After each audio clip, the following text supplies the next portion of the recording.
Welcome to the show today. It's a walk with Mel, and we're all about infinite potential and purposeful living. Greenchild Project. We are excited to have you guys on the show. Ek is baie excited. En ek weet ek vir julle ontmoet, maar vir die mense wat jy weet, sê gou vinnig ons wie julle is of wie jy is individually en wat dit is wat jy doen. Amy? So my name is Amy Peterson. I'm Edwin's sister, not his wife. And yes, so I facilitate and I'm involved with the media marketing here at the Greenchild Project. Lovely. I'm Edwin Peterson. I'm the founder of Greenchild Project and the Greenchild Foundation, and I try to keep things sane over here. Greenchild Project het obviously vir my baie gedoen. Ek het vir hulle nie 'n jaar terug dink ek ontmoet. Ek ken vir Amy nou al 'n lekker tydjie, maar 'n jaar terug ontmoet. Sê gou vir ons hoe het dit begin? Like, how did you start with Greenchild Project like? It was literally, it was a dream, a vision. It was part of me all my life. It just never had any way to manifest. Wow. So I was in the corporate for quite a long time, and obviously at a cost to my family. I had 2 children, very young children, and my traveling overseas, etc., kept me away from them quite a while. So this bug bit me that I needed to start something from my heart, something that I wanted to do, and that was all about empowering people who are not always able to empower themselves, either due to lack of resources or just the context they find themselves in. I was then provided the opportunity via retrenchment to start my own business. I like that you said that. Opportunity. Hey, now it's all about your words. and I started Greenchild Project literally in a coffee shop, telling my mom and Amy and my wife and my elder sister that, look, this is the situation. I'm gonna do my own thing, whether it works or not. I feel that it's my purpose. That's why we say purposeful living. I feel that I had potential. When I was in the corporate, I wasn't doing what God put me on earth to do. Thy purpose. So exactly, and it started from there. Less than 2 years ago, we were all in but one office. Amy and I shared a very small office. So we've grown a lot since then. Since Amy's come on board, she's helped me expand very rapidly in bringing on a completely different dynamic to the team. Lekker man, Amy Lee. Ek add to begin by jou naam. Facilitator, ek is oor dit hoor. Sê my gou, tell us about that. Yeah, so well, the way it started was weird actually, because I was teaching at a school full time and I was teaching at a studio. I was doing gigs, so dancing was kind of my thing. Yeah. And then that's when Edwin actually asked me to join with him on this journey, but I had no idea really where it would fit in. Yeah. But I loved the idea and I loved where he was going with it. Sure. And then it just blew up into this. Wow. Yeah. And you guys are still going. Yeah, still going. Love it. Tell us about your services that you guys obviously give. Well, essentially, I'm a certified life coach. So the core of the business is coaching, business coaching, life coaching. But we also do a lot of outreach programs to schools, underprivileged schools, and then we are CETA accredited training provider. Sure. So we provide accredited training and qualifications, upskillings, and we specialize in doing that training with people living with disabilities. Sure. So that's our niche market. I also do a lot of consulting still in the corporate because again, it's a skill set that I've learned, and it's pointless letting if that you have go it, to waste. exactly. Let it, so I basically run the consultancy and coaching side of the business. Beautiful. Amy runs the CETA accredited training part of the business, and then we also do a lot of work with entrepreneurs, small businesses who are looking at starting their own business, but it's just that kind of that fear and that not knowing where do we start. So we do quite a lot of work with small businesses as well. Beautiful, lekker man. Die ander dag toe read ek jou status, I mean, ek wil nie gesê status nie, maar ek het nog klaar gesê, maar jy het gesê jou job is baie fulfilling. Ek like dat jy daai gesê het. Het vir my getouch van jy baie mense in die posisie wat jy kan sê, "Yo, my job is fulfilling." Wat is fulfilling van jou job? Eintlik daai dag sê ek toe vir Edwin, weet jy nee, ons het die most rewarding job op aarde. Want kyk, dis veral om met mense te werk met disabilities. Ons besef nie regtig hoe dit is totdat ons actually met hulle gesels en actually, hoe kan ek sê, interact met hulle.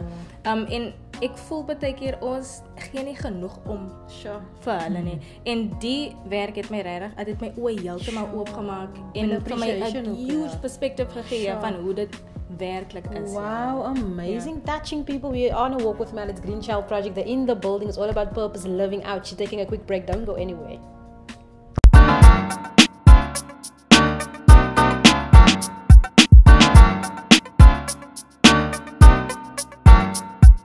And we are back. It's a walk with Mel. We're all about purposeful living. Greenchild Project is in the building, empowering tomorrow's leaders to shape their futures today. En ek het dus 'n leader gevoel toe ek hier instap of toe ek hier uitstap, sal ek sê. Ek onthou toe my eerste meeting met Edwin was obviously vir my business en ek het nie besef wat is 'n business, want dit was 'n passie. En na ek hier uitstap, toe voel ek, ek kan eintlik gaan vir president. Ek weet nie, hulle moet pas op. Maar regtig waar die life coaching het sommer deurgekom in daai sessie. Let's talk about that life coaching and how you got into that and what it is that you do when it comes to life coaching. You see, the life coaching thing is something that's always been a part of me. I did it as part of my job when I was still in the corporate. And I think there's a very skewed vision in society about what a life coach actually does and what my job pertains. So a lot of people think it's about inspiring people and saying fancy words, good quotes, and and like, you know, after a session you're like, hey! You always feel no, unfortunately not. After most of my sessions, most people don't want to come back. It's reality. Absolutely. So all I actually do in a nutshell is I help people understand their journey. Sure. I help them see themselves in their life story, and they allow me in to walk with them. Wow. That's it. I give them a different perspective of challenges they face and also of opportunities that they might not always see. So that's literally it. There's not a lot I do but listen. Listen with an open heart, an open mind. Listen with no judgment. Sure. And just treat them with love, with authenticity, and allow them to be vulnerable. Wow. That's true. So that's literally all I do. That's all you need. It is. And in most of my clients, you can see that once they understand that everything they need to be who they envision themselves to be, it's already there. Sure. It's already there. I'm not going to put it there. I can't. I wish I could. Then I'd be a billionaire because I'd package it and I'd ship it everywhere. Get it there. It's not that way. You've got it already. Everyone does. It's just about allowing yourself to be open to that and to be open to the fact that you are awesome. Sure. And good enough, yeah. Exactly. And we didn't realize this. No. So that's the life coaching side, and like I said, it's something that fortunately or unfortunately is just part of me. Okay. It's not that I decided it's my job. It is just a part of who I am. Cool. And I think that's my greater purpose here is to I always say I'm a prophet of love. Wow. So I have the greatest gift that I think God has given me is my ability to love people just naturally. Wow. And from a genuine place. Yeah, so I think I need to use that. It would be a disservice to the world, like Mandela said, if I don't use that to the benefit of other people. Beautifully said. And it's cool that it's connected together. Everything else just works together well. Let's talk about your side of things, Amy. I'd say it's the foundation part of things. The Greenchild Foundation, where you guys actually go out and do more for the community. Yeah, this is like one of my favorite parts of this job. I can see it's the foundation, yeah. So the Greenchild Foundation is an NPO. So any funds that we raise, we then donate it to either schools or we use it for leadership programs to implement in schools. So one thing that we've been doing quite a few times, I think it will be the third time, called the Impy Challenge. Yay! And with the Impy Challenge, we then have a few volunteers and then we try and raise funds and we then donate it to a school. Wow. And then the school could either use it for stationery or, the school we used this year, his name is AJ Kronenberg, and they actually use it for their feeding scheme. Wow. So, every year we sort of look for a slot and then we just donate it. Yeah. That is so cool. Doing all of those things but still having time for that. Let's speak about challenges, because I'm all faced with my challenges. Life is full of challenges. No matter what industry you're in, we normally speak to artists and they face, but we all face challenges. Both of you can give some input on that. Challenges you guys faced on this journey so far. I think when it comes to the disabilities sector especially, it's one thing to have learners come in and then do the qualification with them, but the whole thing that happens afterwards, it's almost like it becomes the cycle where they then sit at home and they can't find a job, which is kind of unfair because they have a qualification, but because they're either in a wheelchair or someone feels that there's something wrong with them, they're not willing to give them a shot. Wow. And that to us is sometimes one of the biggest challenges because people are just not willing. Not so narrow-minded. Yeah, it is. And also just when it comes to, I think transport also with people living with disabilities is that people just don't care enough. Wow. You know, people don't always, they're not willing to go the extra mile. And then it will be companies where their job is to transport people with disabilities, but they not willing to go further or to try. So you're constantly having to make other plans because they just don't want to. Yeah, and that is hectic. Anything from your side, Edwin? Yeah, I think probably one of the biggest challenges is when I speak to clients who assist us with funding, etc., for especially on the foundation side, is the work we do isn't sexy. It's not going to sell. It's not going to attract anyone to it unless you're doing it from the heart. Sure. So I think that's why Amy is playing such a huge role on the marketing side, is engaging people who will be willing to support the vision that we have. And I mean, we've got we in the Western Cape, in South Africa, for any small business, survival is the first thing. So you know, we've got bills to pay, we've got salaries to pay. But besides that, I think that the biggest challenge we have is that I still feel we're not doing enough. Even though we are reaching a lot of people, we're making an impact, I think there's still so much that us as a community can do, which is why this year we've looked at our SME community. So we've got connections and contacts with a lot of small businesses in the Western Cape, and we're expanding that network to see how we can actually place the learners that come with our program into small businesses, because entrepreneurs don't have money to pay for big salaries. They don't have all these fancy big offices, but they are willing to give anyone a shot. Anyone who wants to learn and improve themselves. So we've placed a few learners on with entrepreneurs, and it's fantastic because they're flourishing. They're in an environment where entrepreneurs will allow them to learn, allow them to fail.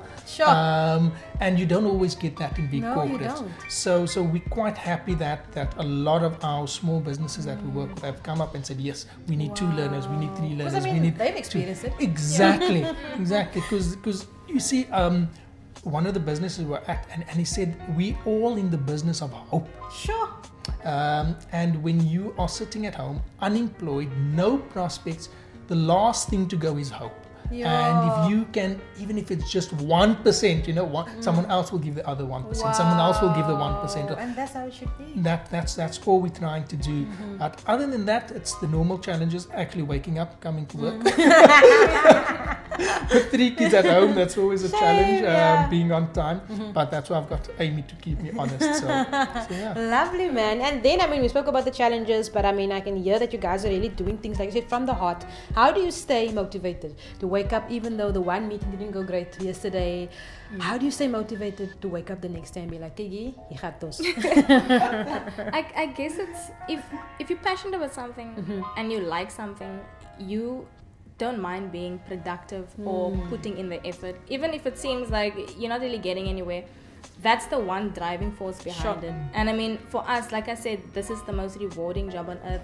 Even if, I mean, we must have 4 other meetings that don't go well, I'd be fine. Yes, because you know inside you're doing the right thing. It's just something that's there that actually keeps you going. Lovely. Anything from your side? Yeah, I think you spot on. If it's from the heart, there's nothing that can stop that. Love is a force that moves mountains. True story. If you love what you do, nothing's going to stop it.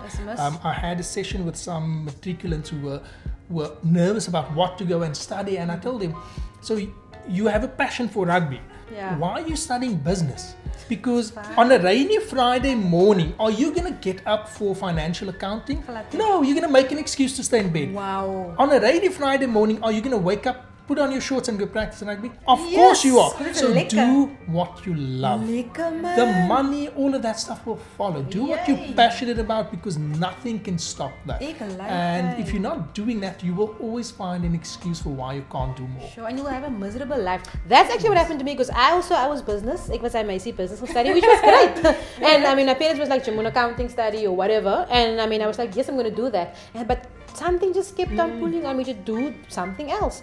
And money didn't matter anymore. Exactly. Je krijgt al die geld bij de corporate, but I don't want to do this. You know? So what is the ultimate vision for Greenchild Project? The ultimate vision for us, as we said, is to ensure that we provide people who have infinite potential. I believe that. Avenue to have a purposeful life. So live deliberately. And a couple of the things that we're looking at. So at the moment we specialize in business and leadership courses and qualifications. But this year we're expanding into the agriculture sector. We're expanding into the engineering sector and also into the IT and education sector. So we're adding 4 or 5 more qualifications just because not everyone has a matric certificate. Not everyone has a grade 10, grade 11. Yet they are willing to work if you give them a shot. So we're onboarding qualifications that do not require matric certificate or distinctions or all of those things that will still allow us to work with people who want to work. Lovely. So that's where we are. The ultimate vision is for us just to be ambassadors of love. Wow. I think that's a status. I like that. Ambassadors of love, people. If you don't feel empowered after watching this, Greenchild Project is in the building. We're taking a quick break, people. Don't go anywhere. Yay. And we are back, people. A walk with Mel. We've got Greenchild Project in the building. Het is baie lekker om met julle te gesels, man, en te hoor wat julle doen en dat dit so 'n goeie plek uitkom. En praat van 'n goeie plek, I mean, I remember I was at the career day at the school that you guys have done and different people were there sharing with the kids. Ek het dit gelove want ek wens dit was ek toe ek 'n kind was. Tell us more about that and why. Why did you guys do it and what was it about? So actually it was the principal's dream because he was telling us he's always wanted to do something like this. Can we please just bring his vision to life? And the reason we picked the specific jobs, because you saw that there was a firefighter, but he's also a rapper. Yes. So, because we wanted to sort of bring in that, you know, you get sort of the normal jobs, but ultimately you can be whatever you want to be. And we sort of just wanted to expose these kids to something like that. And hopefully in the future when we have another career, we just want to expand it and bring much more people in for that. I love that you guys doing that because kids nowadays, we do need it as kids and we need to invest in the kids so they can make better decisions and go into, because there's so many things that you can become. And then you've got a cool status up that you've, not status but a picture that you had up. The greatest thing that's ever happened to me as an entrepreneur is that I never stopped believing that getting up after failure was the first step forward or toward walking to success. That was wat jy opgesit het. Yes. Ek love daai. Sê gou vir ons 'n bietjie daaroor. I think entrepreneurship, being a business owner, is a lonely journey. It can be very, very lonely. You can feel very isolated. And we often give ourselves worse knocks when we've already taken a knock. Sure. And what I realized is very early on, thank goodness, is that when you fail, as long as you don't quit, failure is part of the journey. Absolutely. Amy and I were talking over the weekend and I was saying, can you imagine if, say, Usain Bolt, his first attempt, and he was like, running's not actually for me. I think I should play piano. Can you imagine? How many times do you think he lost? Before he actually said to himself, you know what? Yes. I'm going to make history. And I think entrepreneurs, we need to have that vision as well, is to say, when you fail, I don't know how many times you've now failed. Sure. You've prepared for things, you've had things in the plan, 6 months of work, and nothing comes out of it. True. You know what? Quitting's not going to make anything come out of it either. Story. So rather just, pick yourself up. It's gonna hurt. It's gonna take long. But keep on walking. Keep on walking. Like you said, a walk with Mel. Hey. Exactly. Oh, wow. I know. Hey, you better. This guy will take it over the show. He's been directing. You better watch out. Next time it's a walk with Edwin. Ek weet nie. Ek is dit so grateful om hier te wees. But it's like you said, and ek het nou net gepraat oor, a lot of people see the result, but they don't see the sacrifice and the things that you went through to get to that point. And as ek nog nie is happy nie, jy wil nog meer doen, for businesses out there, for small businesses out there, who can contact you guys? Like, for wie is julle hier om te support and to help? So any small business that either needs mentorship, needs coaching, needs guidance in terms of the structure, in terms of the business plans, we do that for any small business. Beautiful. And any big companies, anyone who's willing to invest in the learners that we teach, if there's unemployed people that you know and you're willing to invest in their futures, please contact us. We're here. We don't turn anyone away. We will make a plan. We don't care if we have to walk, if we have to knock, if we have to sit in front of your office for 8 hours, we will. Is that guy? Is it? Is Edwin? Is Edwin a sitter? Yeah. Is a sitter? All of this is a true story. Yeah. It's not even a lie. So we will try to the nth degree to make something happen for you, and we'll be honest if we can't. As simple as that. We won't tell you. We're not the company that tells you don't call us. We'll call you. Ik weet van die. No, we will call you. You actually call before they call. Exactly. You're on that level before you. Hey, we knew about you. And then matriculants watching. If there's people watching, Absolutely. young ones, you also give. Courses. We do guidance courses. We do career guidance, emotional intelligence, social intelligence, leadership. All of those things we do. Absolutely. Wow, work readiness. I like that. That's a cool thing. Social media. Where can people catch you? You are the media girl, so let's talk about it. Well, we on Instagram, Twitter, and on Facebook. You literally just type in Greenchild Project. That's for Facebook. Same thing on Twitter. Same thing on Instagram. Lovely, man. I've had a great time, but we're not done yet. We've got. You guys have 2 interns that is working with you guys now. Yeah. I would really love for you guys, and I want to meet them. Absolutely. So please don't go anywhere, people. Hey now.